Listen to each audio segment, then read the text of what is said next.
mangyayari ito. 12 taon akong nagluksa. 12 taon akong binisita ang puntod ng aking anak. Isang kalokohan na dulot ng pagkakamali. Isang matinding hiya sa aming dangal bilang pamilya. Bilang isang nag-iisa na ama, nagbayad ako ng malaking halaga para sa cellphone ni Tommy sa loob ng 2 taon. Ang akala ng lahat ay walang pakialam na ako. Sabi nila, baliw ako. Pero ito ang lihim na yaman ko, ang aking tanging koneksyon. Noong nakaraang Martes, nabuhay ang numerong iyon. Isang text mula sa telepono ng aking patay na anak. 7 salita lang, isang trump card ng tadhana. Ngayon, itatama ko ang matinding pagkakamaling ito. Ito ay hindi lang tungkol sa justice. Ito ay tungkol sa himala at kung paano na itama ang hiya. Kung naramdaman mo na ang ganitong klasing pag-asa, like at share ang video na ito. At kwentuhan mo ako sa comment section. Saan ka nanonood? Nakatanggap ako ng text message mula sa cellphone ng namayapa kong anak noong nakaraang Martes. Alam ko kung bakit. 12 taon ko nang tinititigan ang numerong iyon araw-araw. Nagtataka kung bakit binabayaran ko pa rin ang bill ng teleponong nakabaon na sa ilalim ng lupa sa Montana. Ang mensahe ay simple lang, 7 salita lang, pero nagpanginginig iyon sa mga kamay ko ng matindi. Nalaglag ko ang mug ng kape sa sahig ng kusina. Dad, ikaw ba ito? Pakiusap, mag-reply ka? Namatay ang anak kong si Tomas William Reyes noong ika-7 ng Oktubre 2013. Siya ay 24 na taong gulang. Ang highway patrol officer na pumunta sa bahay namin noong gabing iyon ay may mababait na mata. Pero ang kabaitan ay hindi nakakapagpalambot ng mga salitang gaya ng fatal accident. Hindi na raw naghirap at kailangan ko raw kilalanin ang bangkay. Kinilala ko ang aking anak. Tiningnan ko ang kaniyang mukha sa malamig na silid na iyon habang umiingay ang mga ilaw sa itaas. Hinawakan ko ang kaniyang kamay. Malamig. Inilibing ko siya pagkalipas ng 3 araw sa sementeryo kung saan nakahimlay din ang kaniyang ina. Sa sementeryo ring iyon ako sasama sa kanila balang araw. 12 taon na ang nakalipas. Pero noong nakaraang Martes, nabuhay muli ang kaniyang telepono. Tinitigan ko ang mensaheng iyon sa loob marahil ng 20 minuto. Ang puso ko ay humahampas sa dibdib ko na para bang gusto na nitong kumawala. Ang lohikal na bahagi ng isip ko ay patuloy na nagsasabing isa itong scam. Isang taong nakakuha sa kung paanong paraan ng lumang numero ni Thomas. Isang taong napakalupit para man lamang sa isang nagluluksa na ama. Pero ang maliit at desperado kong bahagi, ang bahaging hindi kailanman lubos na tumanggap na wala na ang anak ko, ay sumisigaw.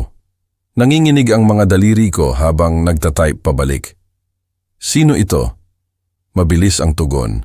Napakabilis para sa isang taong nagsasagawa ng scam. Hindi ko alam. Nakita ko lang ang numerong ito sa telepono ko. Nakalagay DA. Ikaw ba ang dad ko? Hindi ako makahinga. Nagsimulang umikot ang paligid. Kinapitan ko ang gilid ng kitchen counter ng napakahigpit kaya namutla ang mga buko-buko ng daliri ko. Anong pangalan mo? Ang natype ko. Jake Manalo. Pero minsan nananaginip ako na may tumatawag sa akin ng iba. Tomas. Tommy? Hindi ko alam. Wala akong maintindihan. Tomas.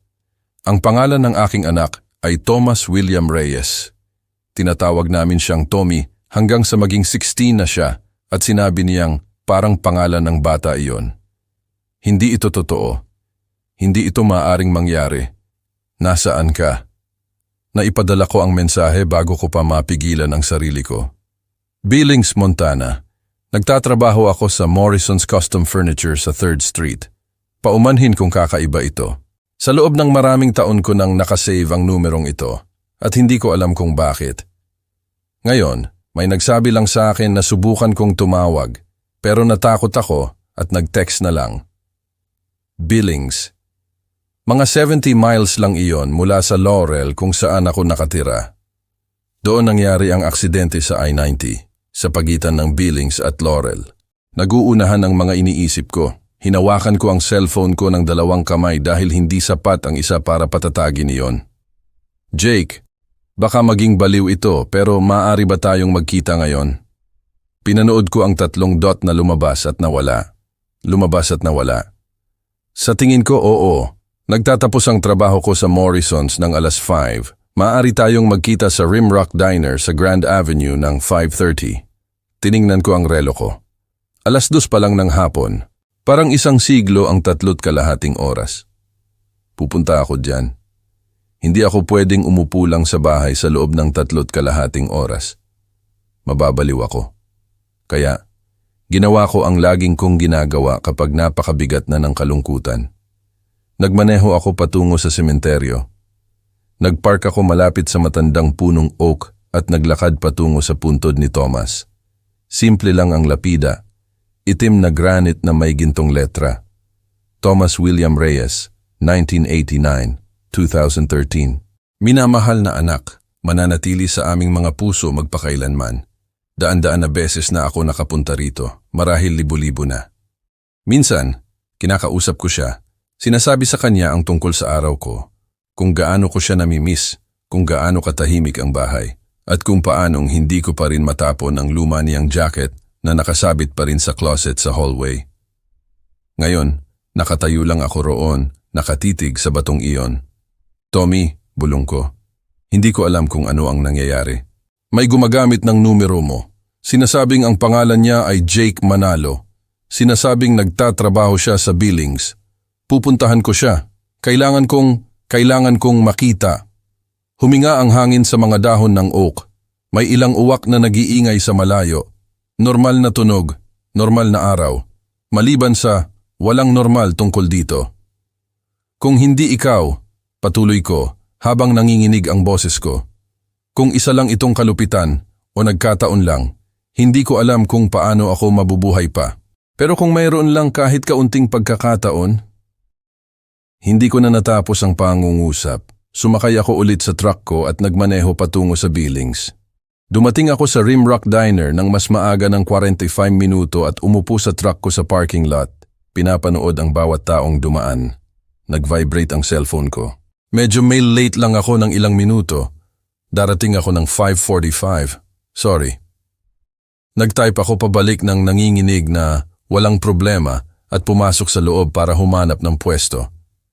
Ang waitress, isang matandang babae na may uban at may name tag na nakasulat na Aling Deli, ay nagdala sa akin ng kape. Hindi ko ininom at nagtanong siya kung may hinihintay ako. Oo, sabi ko, ang anak ko.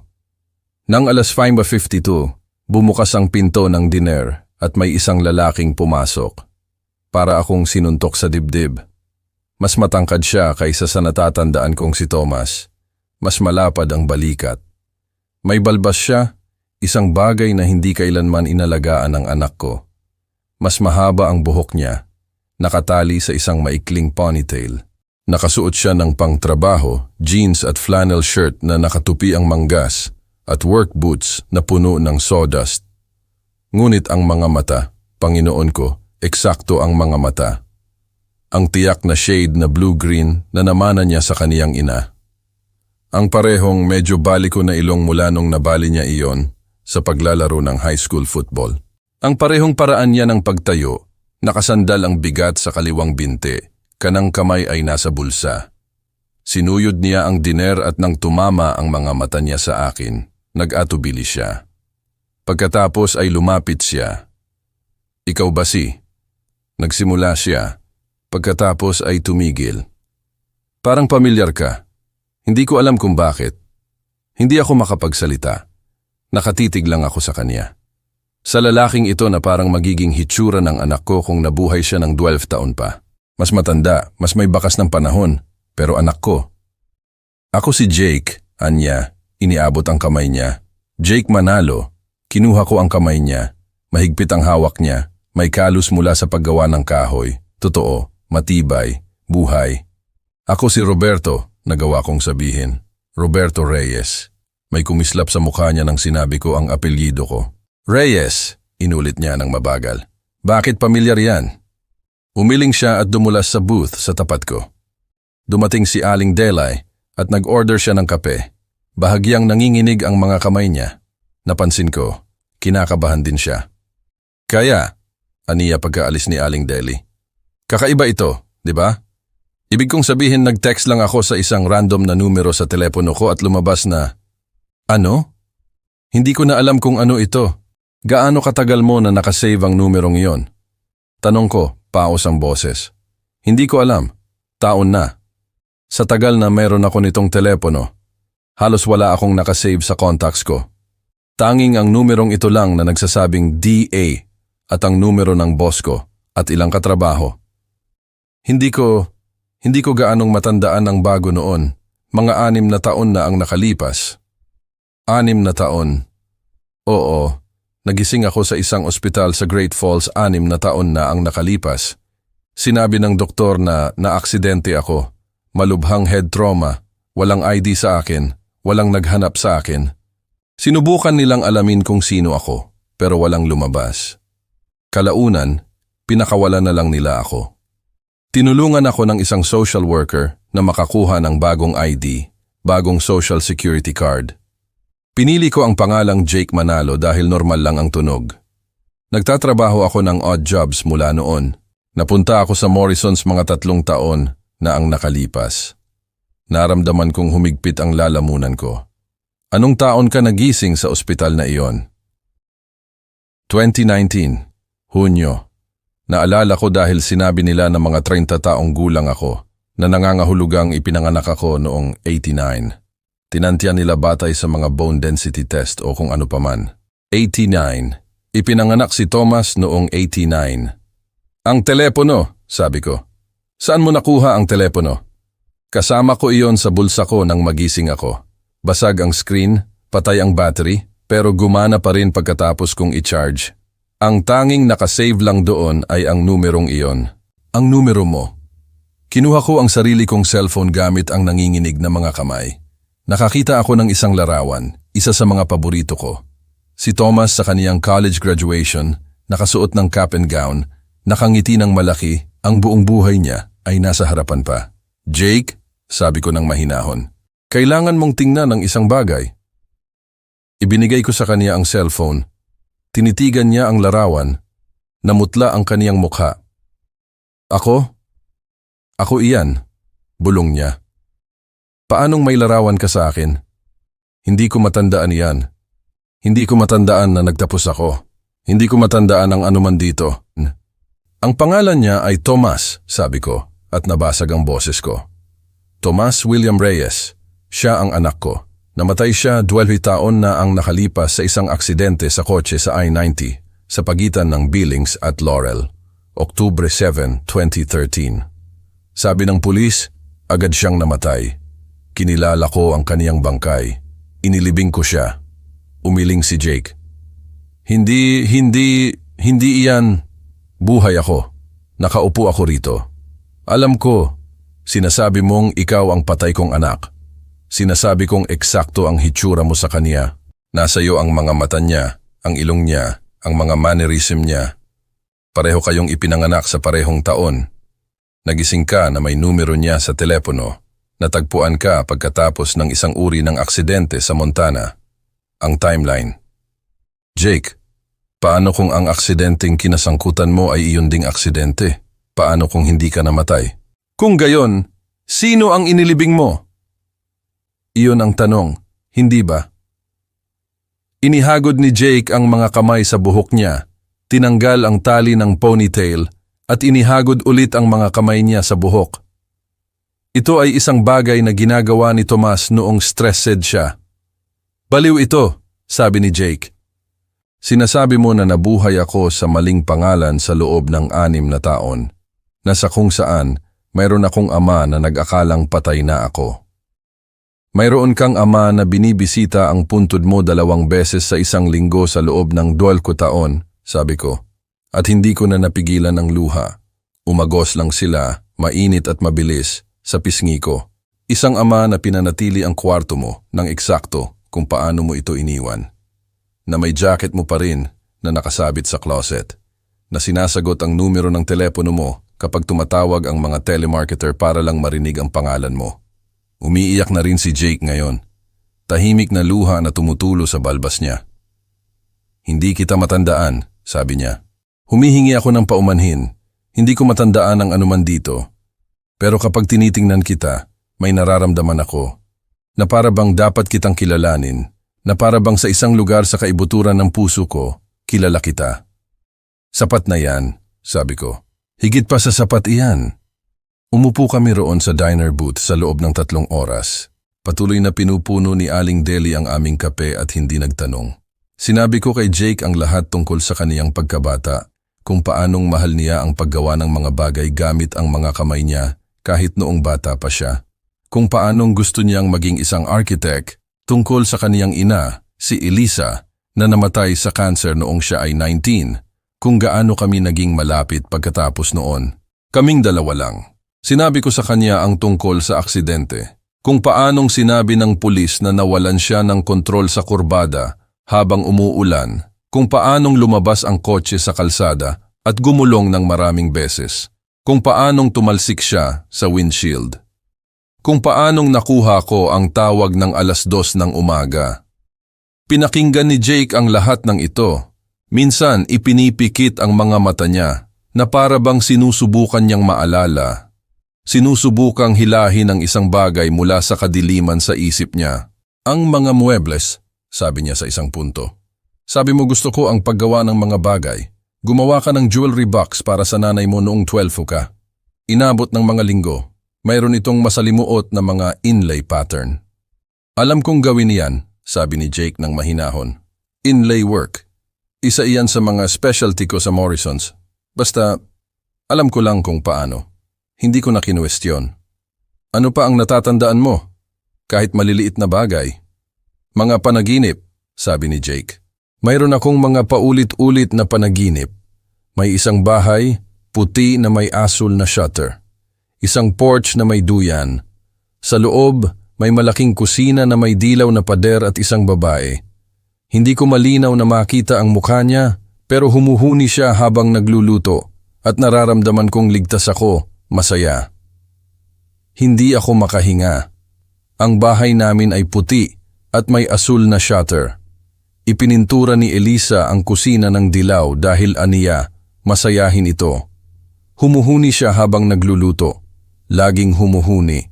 Diyos ko, bulong ni Jake. Ano pa? Ano pa ang pinapangarap mo? Ang paggawa sa isang kotse, isang lumang truck, pula. Ang makina ay patuloy na namamatay at naiinis ako pero tumatawa rin. Mayroong tumutugtog na musika, classic rock. Nag-ayos tayo ng isang 1974 Ford F100 ng magkasama, sabi ko. Pula. Regalo sa iyong ika-16 na kaarawan. Inabot tayo ng isang buong tag-araw. Nakikinig tayo sa The Eagles at Creedence Clearwater Revival habang nagtatrabaho. Inihawak ni Jake ang ulo niya sa mga kamay niya. Hindi ito maaring totoo. Pero totoo, sabi ko. Totoo. Kailangan kong malaman ng sigurado, sabi ko. Kailangan natin ng DNA test. Pwede ba tayong gumawa niyan? Oo. Diyos ko, oo. Kailangan ko ring malaman. Umalis kami sa diner at dinala ko siya sa ospital. Sinabi nila sa amin na aabutin ng ilang araw ang test. Ibinigay ni Jake ang address niya. Isang apartment sa itaas ng isang hardware store sa Montana Avenue. Ibinigay ko ang akin. Pwede ko bang makita ang bahay? Tanong niya habang nakatayo kami sa parking lot ng ospital. Ang puti na may asul na shutter. Oo naman, anumang oras. Ngayon kung gusto mo. Kaya bumalik kami sa Laurel. Si Jake ay sumusunod sa akin sa kaniyang sirang Honda Civic. Lumulubog ang araw. Pinipinturahan ang langit ng kulay orange at pink. Pumasok ako sa driveway ko, ang parehong driveway na pinasukan ni Thomas ng libu-libong beses. Nagpark si Jake sa likuran ko at dahan-dahang lumabas, nakatingin sa bahay. Alam ko ang lugar na ito, sabi niya. Nakita ko ito sa mga panaginip ko. Binuksan ko ang pinto sa harap at sumunod siya sa loob. Pinanood ko siyang tumingin sa paligid. Ang mga mata niya ay sinasakop ang living room, ang hagdan, ang hallway na patungo sa kusina. Naglakad siya patungo sa kusina na para bang hinila ng isang magnet. Tumayo siya sa pinto, nakatingin sa dilaw na pader. Humuhuni siya rito, bulong niya. Ang babae sa mga panaginip ko, nakatayo siya doon mismo sa tabi ng kalan. Ang nanay mo, sabi ko, si Elisa. Lumingon siya para tingnan ang maliit na mesa sa tabi ng bintana. Doon ako nagho-homework noon. Naalala kong galit ako sa algebra at tinulungan niya ako. Mas mahusay siya doon kaysa sa akin. Siya ay isang accountant, sabi ko. Dahan-dahang naglakad si Jake sa natitirang bahagi ng bahay. Nang umabot kami sa ikalawang palapag, huminto siya sa harap ng isang pinto. Ito, sabi niya. Pwede ko bang buksan? Sa iyo iyan, sabi ko. Lagi nang sa iyo iyan. Binuksan niya ang pinto ng luma niyang kwarto. Pinanatili ko itong eksaktong pareho. Mga poster ng band sa mga pader, ang desk niya na may luma niyang laptop, ang bookshelf na puno ng mga libro ng architecture at fantasy novels, ang kama na inayos ng parehong asul na kumot na mayroon siya mula noong high school. Pumasok si Jake at lumubog sa kama. Dinampot niya ang unan at hinawakan ito sa dibdib niya. Ito ay akin, sabi niya. Hindi ko ito matandaan pero alam ko ito. Naiintindihan ba iyon? Perpektong naiintindihan, sabi ko. Nananatili siya roon sa loob ng mahabang panahon. Nakaupo lang sa kama na iyon, nakatingin sa paligid ng kwarto. Iniwan ko siyang mag-isa at bumaba. Tumayo ako sa kusina, ang parehong kusina kung saan ako nagluto ng almusal para sa kaniya daan-daang beses, at umiyak ako ng mas matindi kaysa sa pag-iyak ko sa loob ng 2 taon. Bumaba si Jake mga 1 oras mamaya. Pula ang mga mata niya. Pwede ba akong bumalik bukas? Tanong niya. Pwedeng bumalik ka araw-araw, sabi ko. Pwedeng lumipat ka ulit dito kung gusto mo. Ito ang tahanan mo. Sa loob ng sumunod na ilang araw, naghintay kami para sa mga resulta ng DNA. Pumupunta si Jake sa bahay gabi-gabi pagkatapos ng trabaho. Naglalakad siya sa mga kwarto, hinahawakan ang mga bagay, tinitingnan ang mga larawan. Ipinakita ko sa kaniya ang mga video niya noong bata pa, noong teenager pa, mga birthday party at Pasko, at ang kaniyang high school graduation. Hindi ko matandaan ang anuman dito, sasabihin niya, naiinis. Pero nararamdaman ko na dapat nandoon ako. Sinabi ng mga doktor na maaaring hindi na bumalik ang memory, paalala ko sa kanya. Pero hindi iyan mahalaga. Nandito ka ngayon. Iyan ang mahalaga. Sa ika-4 na araw, tumawag ang ospital. Handa na ang mga resulta ng DNA test. Nagmaneho kami papunta roon ng magkasama. Ang genetic counselor, isang babae na may mababait na mata, ay inimbitahan kami sa opisina niya. Ginoong Reyes, sabi niya sa akin, ang mga resulta ay nagpapakita ng 99.9% na posibilidad na si Jake Manalo ang inyong biolohikal na anak. Alam ko na ito sa puso ko mula sa sandaling nakita ko siya, pero ang marinig ang mga salitang iyon, parang may umabot sa dibdib ko at muling sinimula ng puso ko pagkatapos ng 2 taon na halos hindi na ito tumitibok. Lumingon ako kay Jake, kay Thomas, sa anak ko at umiiyak siya. Umiiyak din ako. Ikaw ang dad ko, sabi niya. Talagang ikaw ang dad ko. Ikaw ang anak ko, sabi ko. Lagi ka ng anak ko. Niyakap namin ang isa't isa sa maliit na opisina ng ospital na iyon at umiyak para sa lahat ng nawala sa amin at sa lahat ng natagpuan namin. Ngunit may mga tanong pa rin. Napakaraming tanong. Kumuha ako ng isang private investigator, isang babae na nagngangalang Aling Celia Cruz, na lubos na inirekomenda. Kung hindi namatay si Thomas sa aksidenteng iyon, kung gayon sino ang namatay? At paano siya napunta sa Great Falls, 3 oras ang layo, 6 na taon pagkatapos ng aksidente? Mabilis nagtrabaho si Aling Celia. Nagsimula siya sa mga ulat ng aksidente mula Oktubre 2013. Ang natagpuan niya ay nagpalamig sa dugo ko. Mayroong 2 sasakyan sa aksidente noong gabing iyon, ang Toyota Camry ni Thomas at isang motorsiklo. Ang nagmamaneho ng motorsiklo ay tumalsik din, namatay din. Isa ring binata sa kaniyang 20s. Ang mga bangkay ay lubhang nasira sa aksidente. Ang pagkakakilanlan ay ginawa lalo na sa pamamagitan ng mga personal na gamit at kung ano ang inakala ng pulis na identifikasyon na natagpuan sa pinangyarihan. Ngunit dito nagulo ang lahat. Ang opisina ng medical examiner ay nagulo noong linggong iyon. Nagkaroon ng flu outbreak. Kakulangan sa tauhan, nagawa ang mga pagkakamali. Ang mga bangkay ay maling na label sa morgue. Natagpuan ni Aling Silya ang mga record na nagpakita ng pagkalito tungkol sa kung aling bangkay ang alin. Maraming tauhan ang nagpahayag ng mga alalahanin, ngunit sa huli, sumunod sila sa tinukoy ng pulis batay sa mga sasakyan at personal na gamit. Ang pangalan ng motorcycle driver ay Marlon Reyes. Siya ay mula sa Oregon, naglalakbay sa Montana. Walang malapit na pamilya.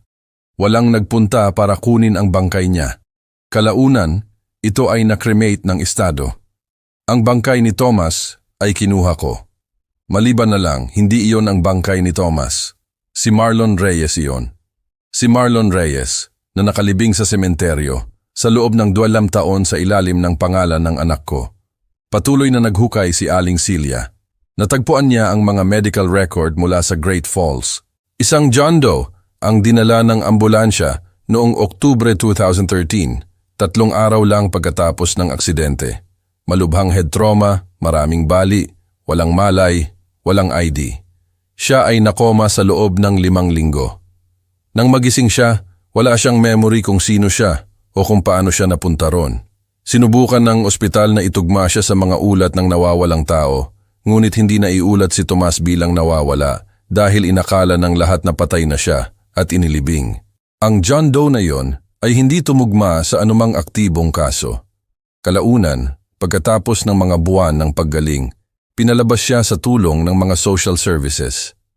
Ang John Doe na iyon ay si Tomas. Ang teorya na binuo ni Aling Silya ay ito. Tumalsik si Tomas mula sa kaniyang kotse, malubhang nasugatan, ngunit buhay.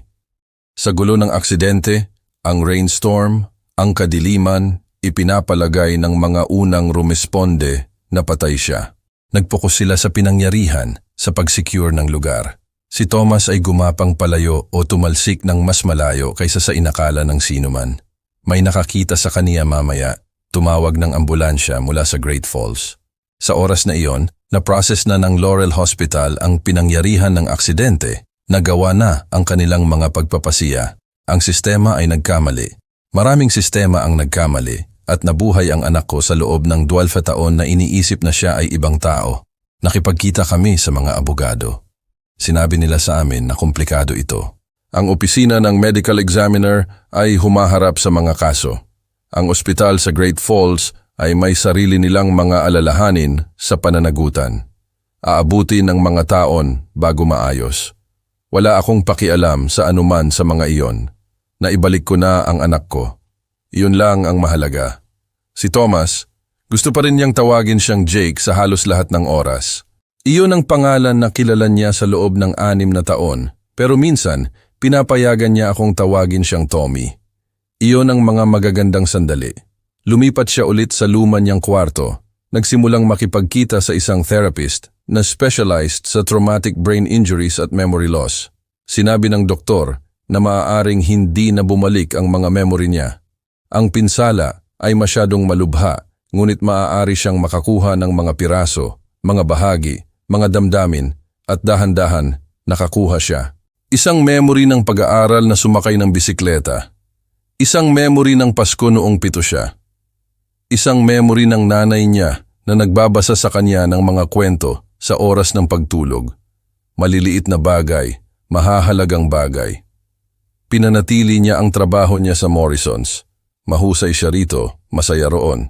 Pero ngayon naiintindihan niya kung bakit siya laging naaakit sa paggawa ng mga bagay. Nasa dugo niya iyon.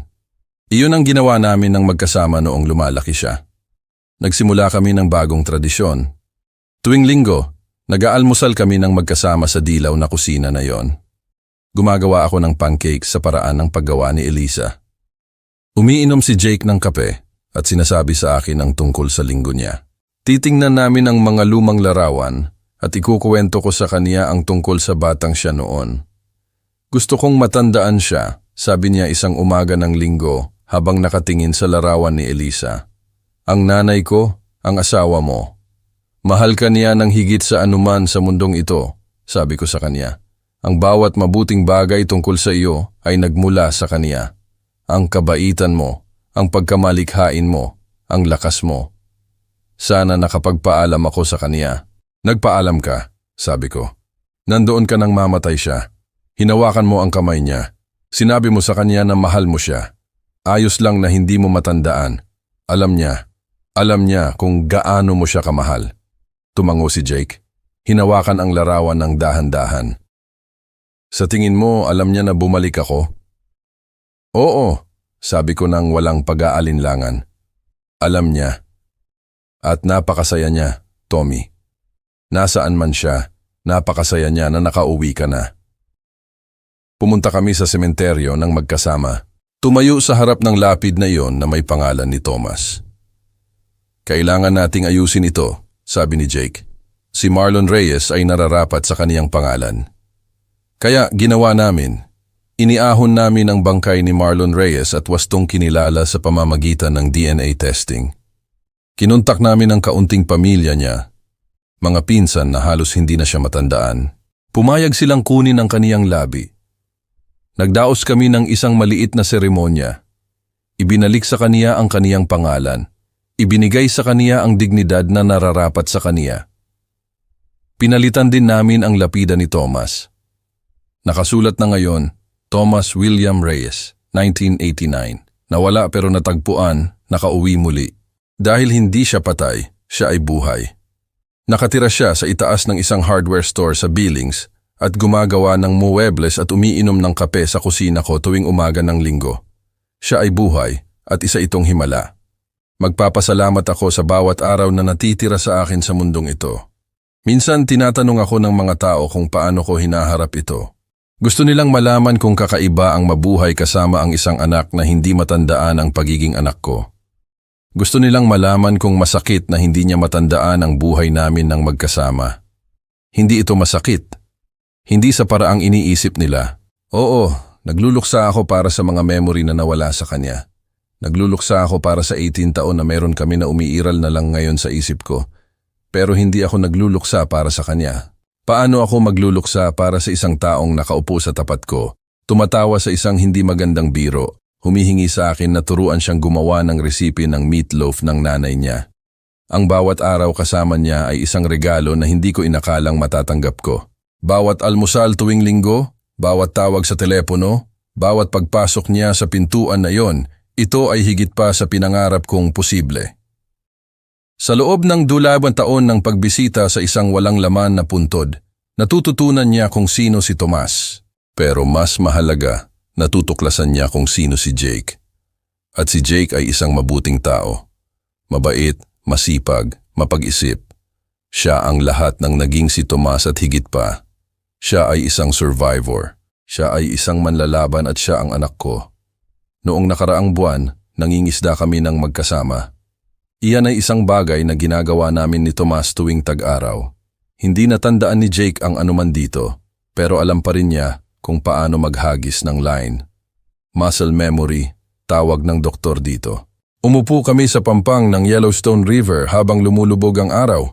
Ang aming mga line ay nasa tubig, hindi gaanong nakakakuha ng anuman. At lumingon si Jake sa akin at sinabing, "Salamat, Dad." Dad, hindi Roberto. Dad, para saan? Tanong ko. Dahil sa hindi mo pagsuko. Dahil sa pagpapanatili mong active ang numero ng telepono ko sa lahat ng tao na iyon. Dahil sa paniniwala na ang text message na iyon ay maaaring totoo. Dahil sa... Tumigil siya, lumunok ng mahirap. Dahil sa paghahanap sa akin. Dahil sa pag-uwi sa akin. Inabot ko at pinisil ang balikat niya. Ikaw din ang naghanap sa akin, anak.